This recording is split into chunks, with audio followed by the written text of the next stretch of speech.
Hey guys, welcome to Genius Learning. Today I'm going to be doing some trig integration. And so here I've outlined the original integral that we have with these limits. And this is right here what we're going to substitute with our trig identity, which is over here. Okay, and here I've just left the same integral, but with x having a space, so we know what we're going to be substituting in those parts. All right, so let's start. So now what we're going to be doing is x equals 5 secant theta, because this 25 can also be written as 5 to the second, right? And so then that is in place of the a, which is in place here. So then if we take the derivative of dx, we're going to get dx is equal to 5 secant theta tangent theta d theta. And so this dx right here is going to be replaced in here. So we're going to write 5 secant theta tangent theta d theta. And the same goes for the x here. X equals 5 secant. For the x's, we're going to write 5 secant theta, and on the bottom the same thing, 5 secant theta. Okay, so now let's focus on simplifying the integral before trying to solve the integral. And so what we're going to have is we're going to leave the limits as they are for this step. In the next step, we're going to change them.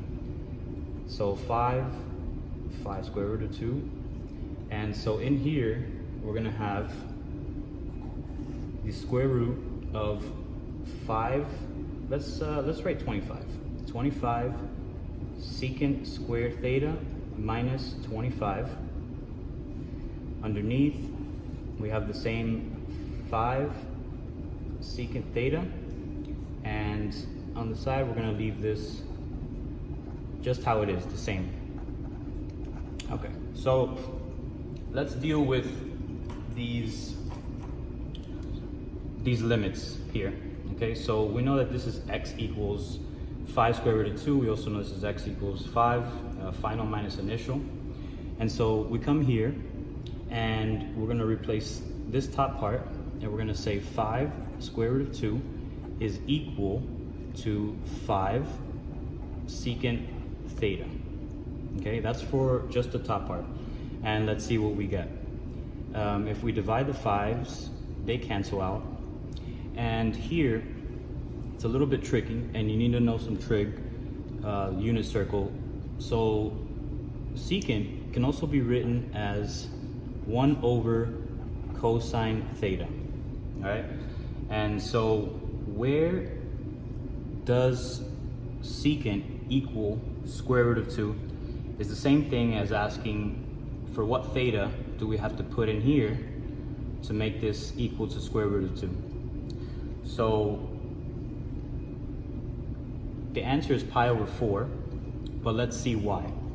So if let's do it on the side over here. So let's do this. We're gonna do 1 over cosine of pi over 4. All right, and cosine of pi over 4 is square root of 2 over 2. All right, so we're just gonna do the example here. And then if we flip this up, we got 2 over square root of 2.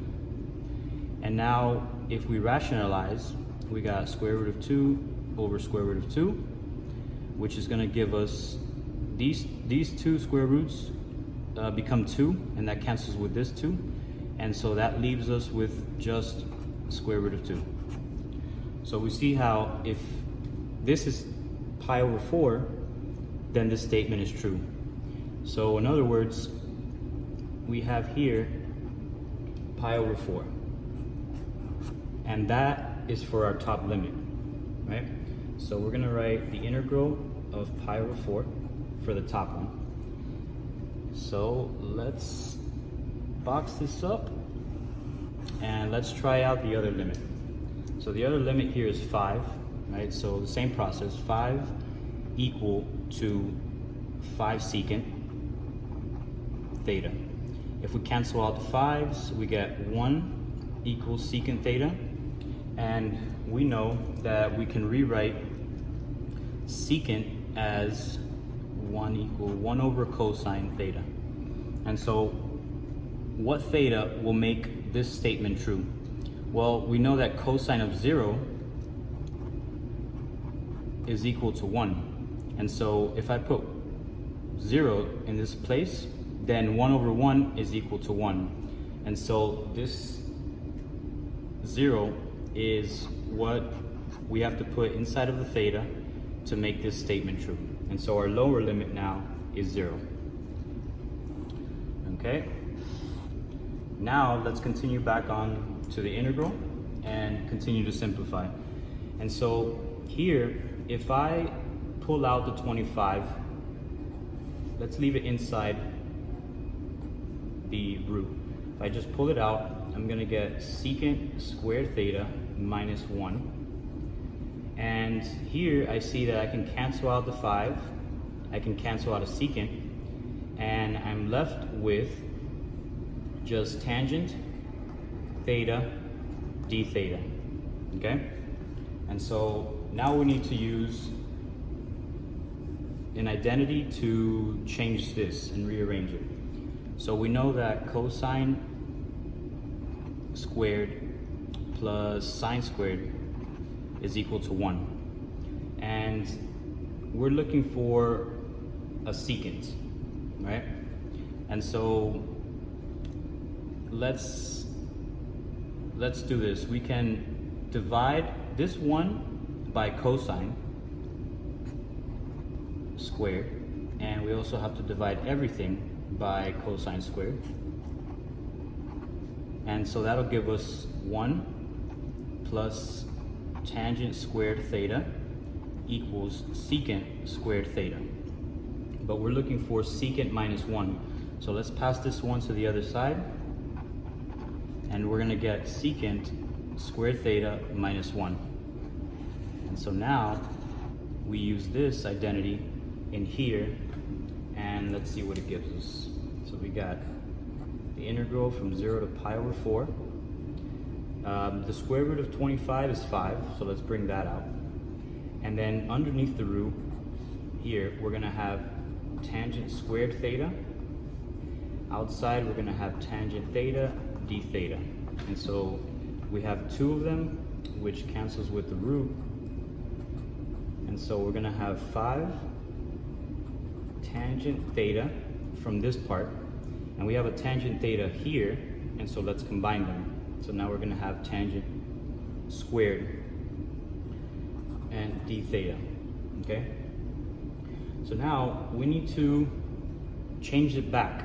So we need another identity in order to solve this integral, and we have it here. So we know that tangent squared theta is the same thing as secant squared theta equal to 1. And so let's change it back so we can evaluate the integral. This 5 we can take outside, and inside the integral we need to box it up because we have 2 terms, which is secant squared theta minus 1 d theta. Okay, and so if I evaluate both of these terms separately, for this term here, we're going to have tangent theta that needs to be evaluated from 0 to pi over 4. And let's do a double box here. So we have a minus theta that needs to be evaluated from 0 to pi over 4. And so let's plug in our limits and let's see what we get. We're going to have our 5 that remained outside. And so for this here, we're going to have tangent of pi over 4 minus tangent of 0, just for this term here, and then minus pi over 4 minus 0. Okay? And so we know that, let's see, tangent of pi over 4, right? It's going to be here. And so we take the values of cosine and sine and we divide them. We know that the values of cosine and sine at pi over 4, so cosine of pi over 4 is equal to square root of 2 over 2, and sine of pi over 4 is also square root of 2 over 2. And so if we do tangent theta, which is equal to sine over cosine, then we see that tangent theta is going to be square root of 2 over 2 divided by square root of 2 over 2, which leaves us with tangent theta equal to 1. So we know this is equal to 1. We know tangent of 0 is 0. And so we have finally 1, this is 0, this is 0, and we have minus pi over 4 as our final answer. And we can leave it like that, and there you go.